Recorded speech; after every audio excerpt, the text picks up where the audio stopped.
وہ اسلحہ ساتھ لے. اندازہ تو کیجئے 313 افراد میں سے صرف 2 کے پاس تلواریں تھیں، اسلحہ بھی نہیں لیا. کیا کرنا؟ قافلے کو جا کر جو ہے روکنا ہے، قافلے کو لوٹنا ہے، کہہ لیجیے. لہذا کو کثیر تعداد جو بھی گئی ہے وہ اسی خیال سے نکلی، اور اس میں کوئی بری بات نہیں ہے. باطل سے گویا کہ جنگ تو پہلے دن سے شروع ہو گئی تھی. جیسے ہی حضور نے کہا لا الہ الا اللہ، آپ کے اوپر تشدد شروع ہو گیا، بات ختم ہو گئی. تصادم تو ہے، صرف یہ ہے کہ پہلے وہ تصادم ذہنی اور فکری سطح پر تھا صرف، یا وقت یک طرفہ تشدد تھا، اس میں کہ مسلمانوں کو اجازت نہیں تھی جوابی کارروائی کرنے کی. اب یہ تصادم 2 طرفہ ہے، اینٹ کا جواب پتھر سے دینے کا موقع آ گیا، مرحلہ آ گیا.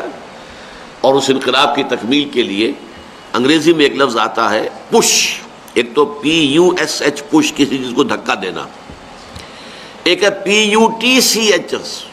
یہ پش جو ہے یہ ہے کسی بھی مہم میں پھر آخری حلہ بولنا.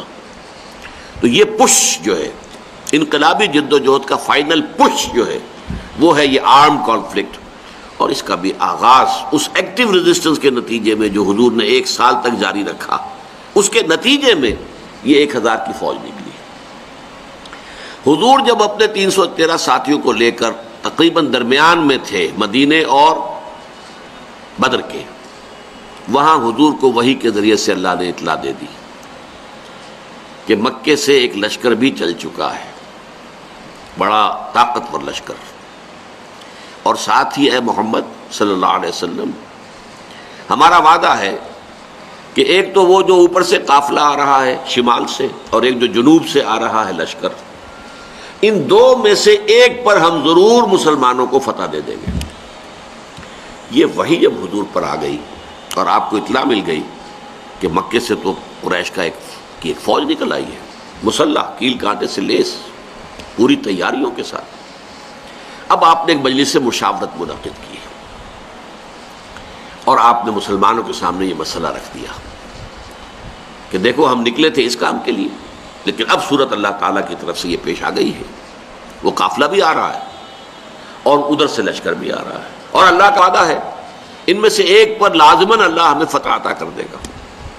تو بتاؤ کہ ہم کدھر چلیں، لشکر کی طرف چلیں یا قافلے کا پیچھا کریں؟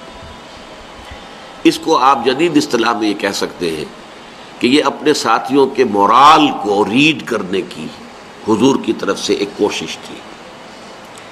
پتہ چلے ساتھیوں کا مورال کیا ہے، کیا عالم ہے، ان کا حوصلہ کیا ہے، ان کے جذبات کیا ہیں، ان کی امنگیں کیا ہیں.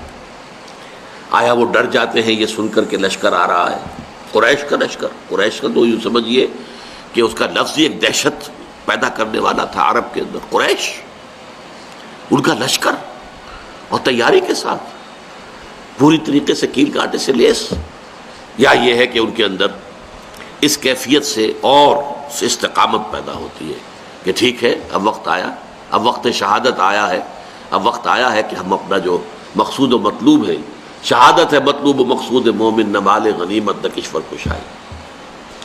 تو حضور نے جب یہ مشورے کے لیے بات رکھی، یہ بات بڑی اہم ہے، بڑی پیارا واقعہ ہے یہ سیرت کا. مہاجرین میں سے کئی افراد نے کھڑے ہو کر تقریریں کی بڑی جوشیلی. حضور جو حکم آپ کا ہو آپ بسم اللہ کریں، ہم تیار ہیں، ہر شے کے لیے تیار ہیں، فیصلہ آپ کو کرنا.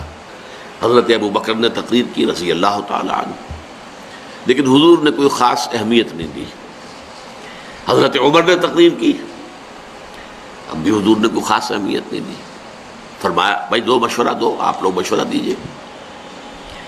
پھر حضرت مقداد ابن الاسود نے جو تقریر کی ہے وہ بڑی پیاری ہے کہ حضور ہم موسیٰ کے ساتھی نہیں ہیں کہ جنہوں نے جنگ کے وقت کہہ دیا تھا کہ فَاذْهَبْ أَنْتَ وَرَبُّكَ فَقَاتِلَا إِنَّا هَاهُنَا قَاعِدُونَ، جاؤ موسیٰ تم اور تمہارا رب جا کر جنگ کرو، ہم تو یہیں بیٹھے، ہم جنگ نہیں کریں گے.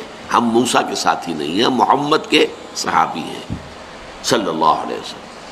خدا کی قسم آپ بسم اللہ کریں، جو بھی قدم آپ اٹھائیں گے انشاءاللہ اللہ تعالی ہمارے ذریعے سے آپ کو آنکھوں کی ٹھنڈک عطا کرے گا. حضور ان کی بات کو بھی کوئی خاص اہمیت نہیں دے رہے. پھر فرما رہے اشیرونی، مجھے مشورہ دو بھائی.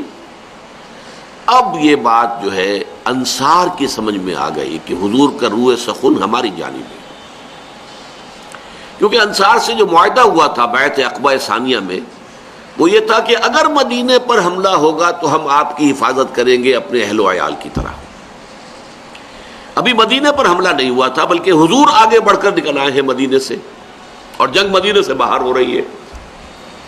تو گویا کہ اسٹرکٹ سینس میں انصار پابند نہیں تھے اپنے اس معاہدے کی روح سے کہ حضور کا ساتھ دیں، اور ظاہر بات ہے کہ اب جو سچویشن پیش آ گئی تھی، صرف مہاجرین کی نفری کافی نہیں تھی، 80-85 مہاجرین تھے، باقی سب کے سب تو انصار تھے، ان میں 313 وہ کفایت نہیں کرتے تھے اس سچویشن جو اس وقت پیش آ گئی ہے۔ لہذا حضور بار بار کہے ہیں تو سمجھ گئے۔ حضرت سعد بن عبادہ کھڑے ہوئے رضی اللہ تعالی عنہ، بڑی پیاری تقریر ہے ان کی یہ، کأنک تعنینا یا رسول اللہ، اے اللہ کے رسول شاید آپ کا روح سخن ہماری جانب ہے، فإنا آمنا بک وصدقناک، تو ہم تو آپ پر ایمان لا چکے ہیں، وہ بیعت عقبہ والی بات کو آپ بھول جائیے۔ جب اب ایمان لے آئے، اپنے آپ کو اللہ کا رسول اور نبی مانا ہے، تو ہمارے لیے آپشن کون سا ہے؟ We don't have any option. خدا کی قسم اگر آپ اپنی سواری سمندر میں ڈال دیں گے، ہم سب کے سب آپ کے پیچھے سمندر میں اتر جائیں گے، اور خدا کی قسم اگر آپ ہمیں حکم دیں گے تو برق الغماد تک پہنچ جائیں گے، یمن کا ایک شہر، اور اپنی جو سواریاں ہیں یہ اونٹ اور اونٹنیاں، انہیں اس طویل سفر کی وجہ سے لاغر کر دیں گے، لیکن آپ جہاں حکم دیں گے آپ بسم اللہ کیجیے۔ اس پر آتا ہے کہ حضور کا چہرہ کھل اٹھا، خوشی کے اور بشاشت کے آثار، کہ یہ جو جماعت میں نے تیار کی ہے اتنی محنت سے، دعوت اور تربیت اور تنظیم کے مراحل جو میں گزار کے لایا ہوں، یہ جماعت اب تیار ہے فی الواقع اس آخری مرحلے میں داخل ہونے کے لیے، اب ہم پوری طریقے سے فٹ ہیں۔ اس پر آپ کے چہرے پر بشاشت آئی۔ اس کے بعد آپ نے کہا تو چلو پھر بدر کی طرف۔ اب یہ میں آپ سے عرض کر چکا ہوں کہ وہ قافلہ تو بدر کی وادی میں داخل ہی نہیں ہوا، ابو سفیان اس کو لے کر پہاڑی سلسلے کے ادھر مغرب کی طرف سے ہوتے ہوئے ساحل سمندر کے ساتھ ساتھ لمبا سفر کر کے بچ کے نکل گئے۔ اور یہ جب جو لشکر آ گیا قریش کا، اور جب پڑاؤ ہے، صرف میں اس کے بھی 2 واقعات آپ کو سنا دوں کہ جب پڑاؤ پڑا ہوا ہے تو وہاں اطلاع پہنچ گئی کہ قافلہ تو بچ کر نکل گیا۔ ابو سفیان کا پیغام آ گیا کہ میں قافلے کو بحفاظت لے کر مکے پہنچ گیا۔ اب یہاں سوال پیدا ہوا، پھر وہی ہاکس اینڈ ڈوز کا معاملہ۔ ڈوز نے یہ سوچا کہ اب خوریزی کاہے کے لیے، ہم تو نکلے تھے اپنے قافلے کی حفاظت کے لیے، قافلہ تو پہنچ گیا۔ لیکن جو ہاکس تھے ان کو تو سمجھ میں یہ آیا کہ یہ تو ہمیں موقع مل گیا، گاڈ گیون اپارچونٹی، یہ ڈوز ہماری بات چلنے نہیں دے رہے تھے، اب جو ہے اب ہم یہاں تک پہنچ گئے ہیں، مدینہ یہاں سے صرف 80 میل دور ہے، ہم کہاں سے کہاں تک ہو کر یہاں پہنچ گئے ہیں، تو اب تو موقع ہے، اب یہاں سے واپس جانے کا کیا سوال۔ حضرت حکیم بن حزام رضی اللہ تعالی عنہ اس وقت تک ابھی ایمان نہیں لائے تھے، وہ گئے عتبہ کے پاس۔ کیا عتبہ؟ دیکھیے ہمارا جو وہ قافلہ تھا وہ تو بچ کے جا چکا ہے، اب یہ خامخواہ کی خوریزی اور جنگ کاہے کے لیے؟ آپ کی حیثیت یہ ہے قریش کے ہاں کہ اگر آپ اس کو روکنا چاہیں تو جنگ اب بھی رک سکتی ہے۔ اس نے بھی کہا ٹھیک ہے، بات تو تمہاری صحیح ہے، اچھا چلو چلتے ہیں ابو جہل کے پاس، وہ he was the chief of the ہاکس۔ وہاں جا کر بات کی، اور وہ شخص جو تھا پھر اس نے پینترا بدلا، تانا دیا عتبہ کو۔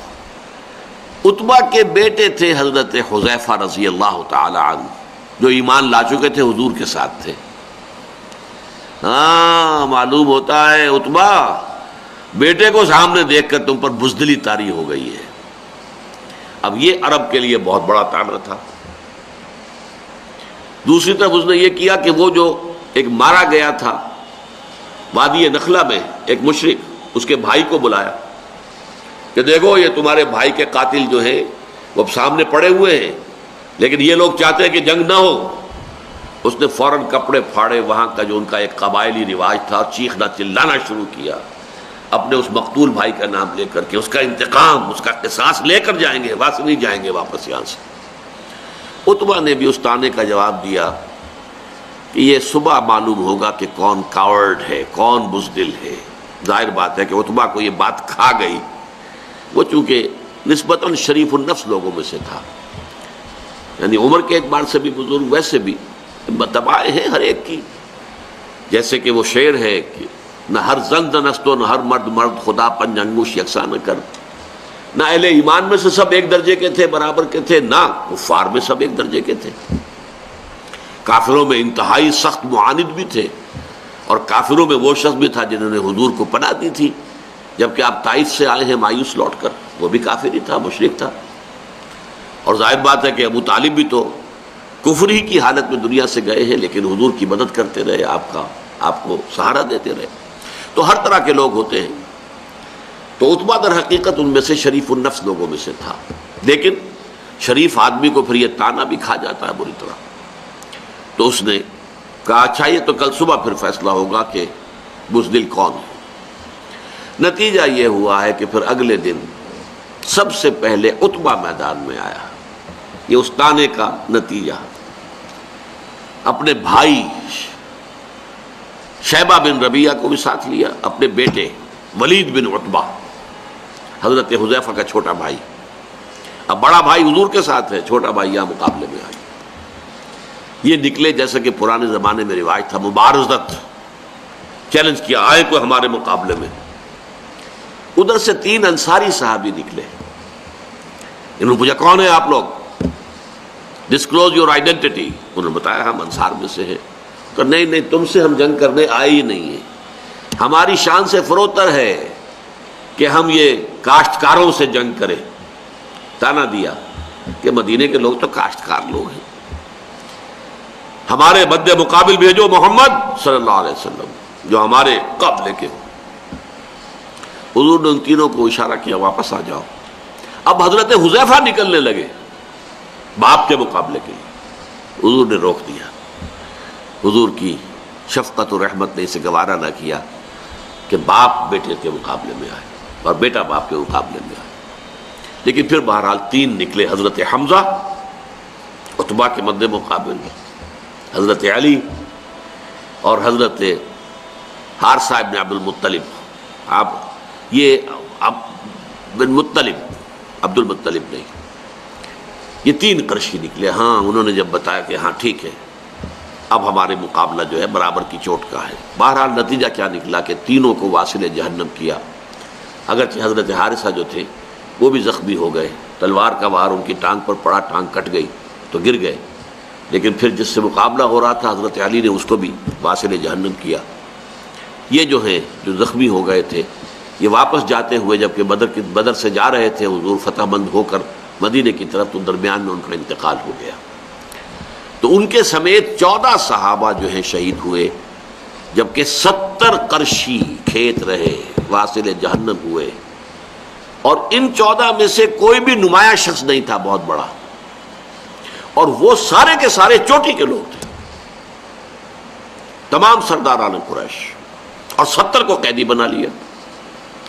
تو یہ گویا کہ اللہ تعالیٰ نے پھر اس کو سورہ انفال میں یوم الفرقان قرار دیا، یعنی ابو جہل کی بات کو الٹ کر کہ جو اس نے کہا تھا یہ یوم الفرقان ہوگا، واقعی یہ یوم الفرقان ثابت ہو گیا۔ اللہ کی مدد آئی، فرشتے بھی آئے، اس کی تفاصیل میں نہیں جا رہا، وہ آپ کتابوں میں پڑھ لیں گے۔ میں صرف اس کو واضح کرنا چاہتا تھا کہ غزوہ بدر کے بارے میں یہ خیال کہ یہ صرف ڈیفنس کے لیے تھا، یہ بات جو ہے ذہنوں سے نکال دیجئے۔ اس پروسیس آف ریولوشن کے حوالے سے یہ اصل میں ایکٹیو ریزسٹنس کا منطقی نتیجہ، آرم کانفلکٹ، اور اس ایکٹیو ریزسٹنس کو انیشیٹ کیا ہے محمد الرسول اللہ صلی اللہ علیہ وسلم نے۔ ابتدا آپ کی طرف سے ہوئی ہے، آپ نے چھاپا مار دستے بھیجنے شروع کیے، آپ نے ان کا اکنامک بلاکیٹ کیا، آپ نے ان کی پولیٹیکل آئسولیشن کی شکل اختیار کی، جس کے نتیجے میں میں اس کو تعبیر کیا کرتا ہوں کہ سانپ بل میں سے نکل آیا۔ سانپ کو مارنا ہو تو کیا کریں گے، تو بل میں گھسا ہوا ہے، تو آپ کو معلوم ہے نا، کوئی بین وین بجاتے ہیں کچھ تاکہ وہ کوئی باہر نکل آئے۔ اب پتہ نہیں وہ بین سے کچھ واقعی کوئی اثر ہوتا ہے یا نہیں ہوتا ہے، لیکن جو عام میں تو آپ کو سمجھانے کے لیے کہہ رہا ہوں۔ یہ قریش بیٹھے ہوئے تھے مکے میں، اور مکہ حرم ہے، وہاں خوریزی، اگر اللہ کا عذاب آتا کسی اس طرح کا جیسے کہ اس سے پہلی قوموں میں آ چکا تھا تو مکے پر آتا، معاذ اللہ،